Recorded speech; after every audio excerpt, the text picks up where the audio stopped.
Hey guys, thanks for tuning in. This is the All Things Video Games podcast. And today, Mark and I are going to discuss which Nintendo system we think is their worst. And we're not going to base this on sales or any statistics like that. It's pretty much just going to be what we personally feel was their weakest effort. Yeah. And Now, one rule though, we cannot include the Virtual Boy because it's too easy. now, see, here's the thing about that, though. As much as the numbers say, oh yeah, I personally really, really liked the Virtual Boy when I was a kid. And then when I found out that it was discontinued and there was no more games, I was pissed. I mean, I bought it. I think we spent $75 on it, and then the games were marked down to like $10 or something. And of course, as a kid, you didn't really know better. You just, oh, give it to me, you know. And I Mm, played it for like months straight on through. Wario was awesome, and then I had Tellero Boxer, which was yeah. another cool one, and then Mario Tennis. I played those nonstop for a long time, and then, oh, it's canceled. Oh, then I lost interest. But I'm not gonna actually. Yeah. Even if we could put it into the list because of your rule, I wouldn't. Okay. That's fine enough. I never actually got to play one outside of like store demos because nobody had it. So, Yeah, I had one, yeah. and I should have kept it, but I needed money at some point down in the history lane, and I had to sell it with all my games and the manuals and everything, and I actually got more money for it than what we paid. So, Well, I will say that that is probably the one and only system that I would shoot for a complete collection oh, it'd be with. so easy to. Like six. Like six No, games. it's. I think it's more than that. Can't be much more, like 10? 10, maybe 12. I'd have to look it up, but I mean, it's not very many, but it's more than six. Alright, so do you want to start with your least favorite Nintendo console? Uh, it's controversy That's what this whole because thing is about. Let's get at it. here's the thing. Um, I want one really bad. They're very expensive now, at least in my opinion, for what they are. And yet, I know they didn't sell that well, and I don't hate it, but I didn't buy one because I already had one. I don't know if that makes sense, but that's the Game Boy Micro. Okay. Now, it played essentially only played Game Boy Advance games. I have a Game Boy Advance SP, so it's like, well, I don't need it because I got this. But today, it's like it's real small. I could fit it in my pocket, no problem. Put Super Mario Brothers 3 in there, or Super Mario Advance 4, I think is what it was called. Yeah, whatever the hell that And that's was. all I need because that's like my favorite, NES game that they had brought to the Advance, and the graphics were fantastic. And I still play it today from time to time. Yeah. So that's your least favorite Nintendo system in general? Not necessarily least favorite, but like for me, it was probably one of their. I don't want to call it a biggest flop, but it was a flop because they expected tons of people to buy it, but yet they had the DS come out. People were like, "Well, no, I don't need that. I'm gonna go get the DS, and that can play advanced games too." So it is improper timing with the release, I think. So aside from that obvious problem, what do you think? What do you think steered people away from it then? I personally Maybe think it was too small. I Like, think definitely that could be an issue. I remember when I first saw it in person, it was at EB Games before GameStop gobbled them up, and I was like, "This is actually kind of neat," but I don't think I could play it for that many hours. I mean, you're like this. mm-hmm. Um, it was different, and then like the price point on it to me at the time was just like, no, that's too much money. I ain't spending that. Not for Yeah. that.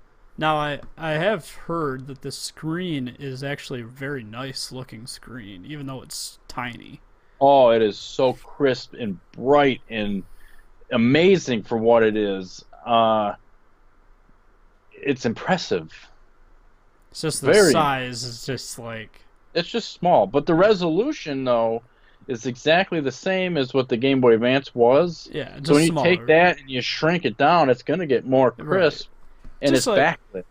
it's just like playing a game on a smaller TV. It just looks better like by default because everything like the pixels aren't It's spread the out as same. much, Yeah, you it's the know? same resolution. It's Yeah. just scrunched together.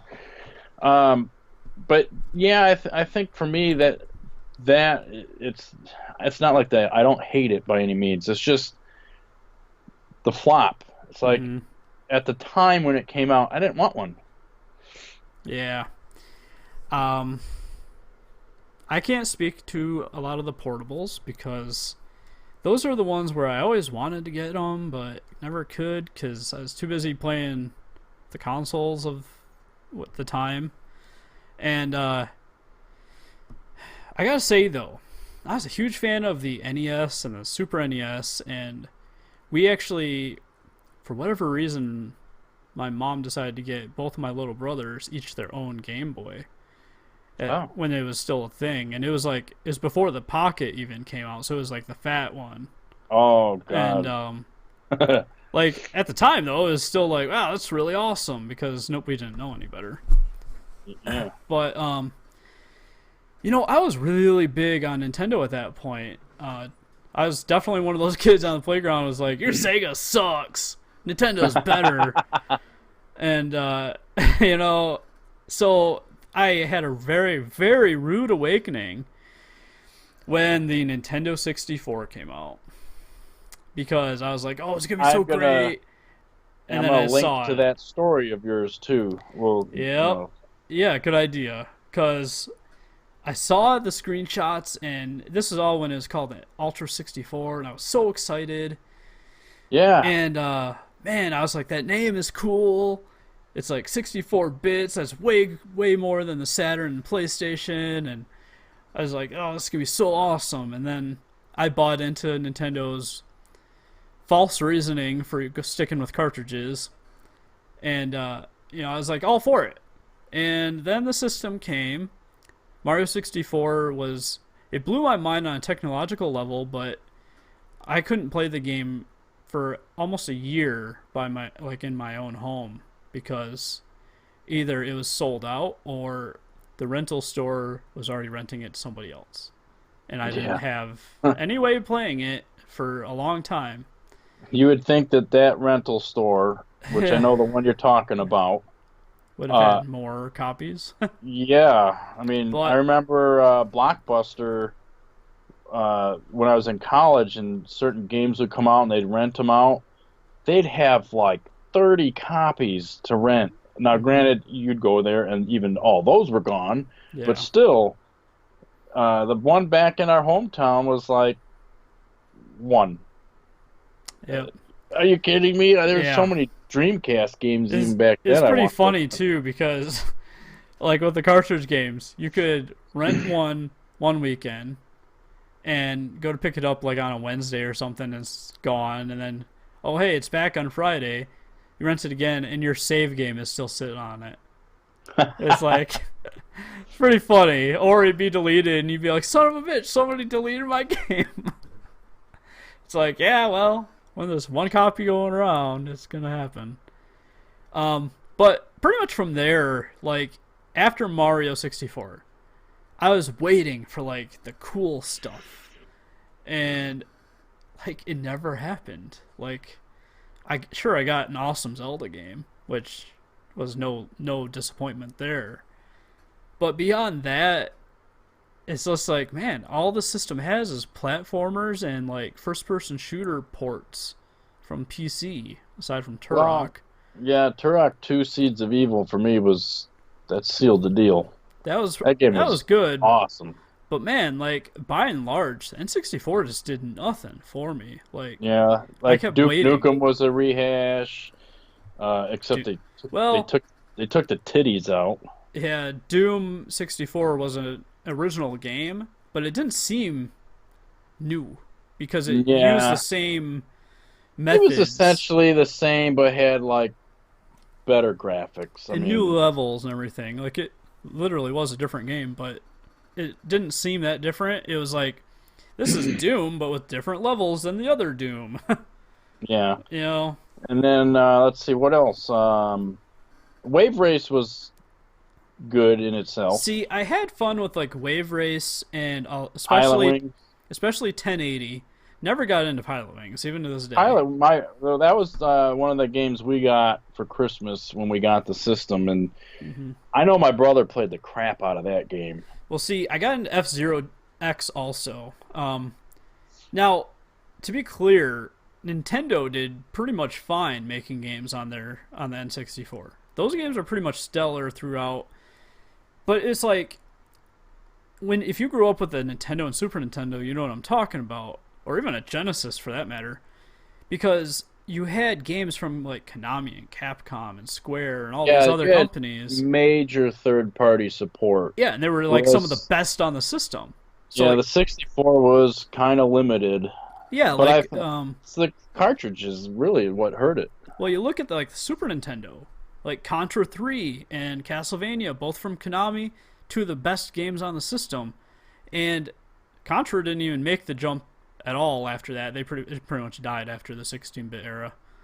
And then Castlevania, when they tried to bring that to the 64, they just destroyed it. Yeah, yeah, And then boy. Capcom, which this is really weird too. Like they must have just pissed off Capcom because they continued to make awesome Street Fighter games and Mega Man games through that whole era. None of which came to the N64 aside from Mega Man 64, which was 3D. And really, the only other than that, you had Resident Evil 2 reach the 64. Which cool, but Well, that in my opinion, that's kind of like that was more or less, in my opinion, like a big tech demo of, hey, we could actually do this on the 64. Look at mhm, all this memory limitations, and we were able to do it. yeah. Um, Granted, that is the version that I played as a kid. Hmm. I didn't have PlayStation back then, so I didn't know a difference. See, by the time that had come out, I had played through Resident Evil 2 probably 4 times with both characters on PS1. So it was like, from a technological standpoint, as a high school kid, it's like, wow, this is really cool. I didn't know the N64 could do cutscenes like this. Yeah, But, neither me. but, and I gotta say, like, the general graphics did look better because that's a franchise that at the time used almost no polygons aside from the character models. So when the N64 had only that to do and it had all of its built-in anti-aliasing, it actually worked out to its benefit a great deal because the Yeah. characters looked less blocky and everything, and it worked out nicely. Um, but like to me, is like a little too late, and I was looking forward to Resident Evil Zero, but as we all know, that did not come to the N64. It ended up coming to the GameCube instead. Which is definitely better. Definitely better, sure, yeah. But I gotta say, that is absolutely my least favorite Nintendo system, and I don't buy games for it. My brother was getting rid of a bunch of his stuff, and he gave me his collection of N64 games, and that's most of my collection. I think it sits at 20 or 30 games now.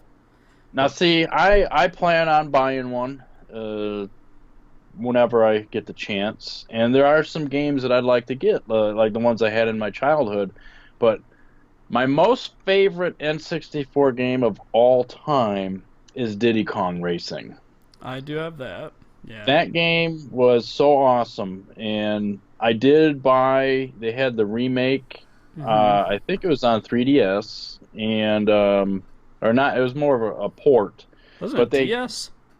It might have been the DS. I don't know. I can't I keep just this I up. just know it's one of the either DS or 3DS. But I had bought it, and they had taken out Conker because Microsoft owning him, Oh, right. and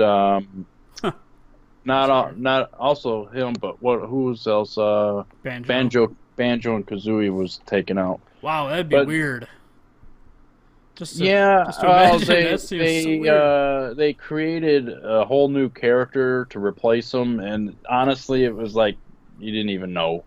Yeah.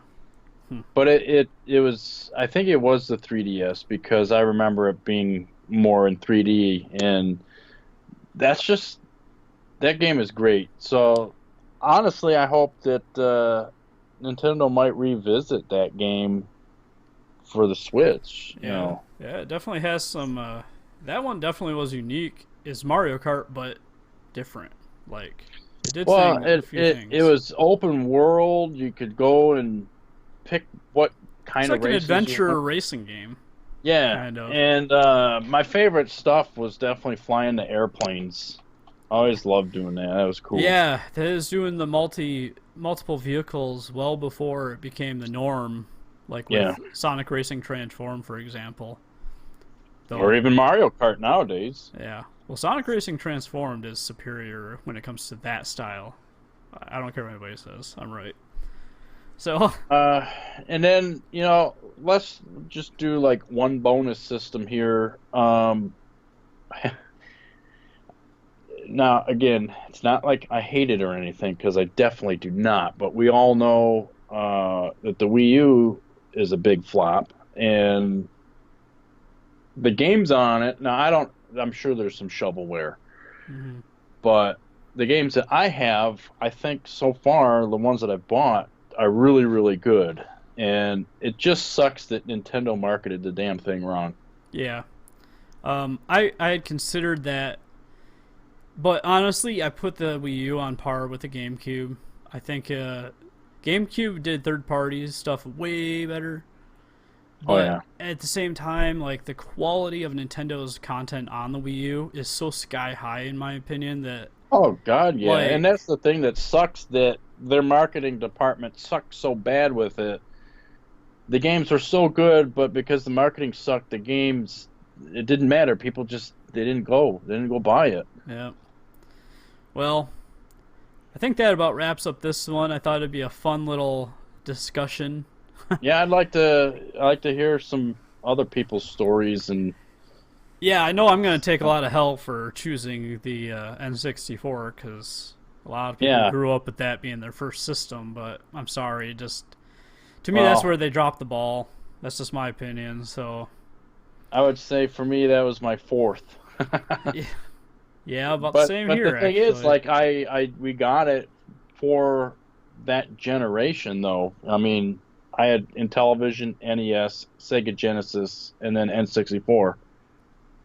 Yeah, I went Atari 2600, NES, Super NES, and 64, and it's like And that. then you dumped that and got the Saturn, and then dumped that, Yeah, and then yeah, you have to got. watch that story if you guys want to know the real story. There, it's in the end, I ended up with all three, so it worked out pretty well. But Yeah, a so, lot of anyways, money wasted there. yeah, sort of. But you know what? During those days, Greg definitely could say, "Happy gaming."